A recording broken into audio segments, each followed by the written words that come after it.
सोलापूर शहरामध्ये सामूहिक बलात्काराची खोटी तक्रार देऊन पोलीस यंत्रणेला दिशाभूल करण्याचा धक्कादायक प्रकार उघडकीस आलाय।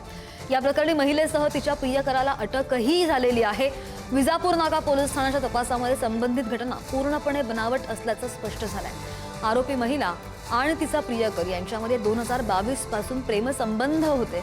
स्वतःला फायदा व्हावा यासाठी दोघांनी मिळून हा कट रचल्याचं तपासामध्ये समोर आलंय।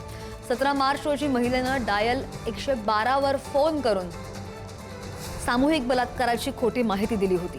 मात्र सीसीटीव्ही फुटेजेस तपासले गेले, कॉल डिटेल रेकॉर्ड तपासला गेला आणि वैद्यकीय तपासात घटना घडलीच नसल्याचं निष्पन्न झालंय।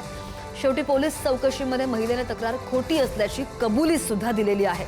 धक्कादायक बातमी सोलापूरमधून। 23च्या एक आत्महत्येसाठी प्रवृत्ती केलेले गुन्हे जे आहेत त्या गुन्ह्याच्या फिर्यादी आणि 3 साक्षीदारांवर दबाव आणण्यासाठी हे खोटे घटनेचा बनाव करून आलेले असा निष्पन्न करून घेऊन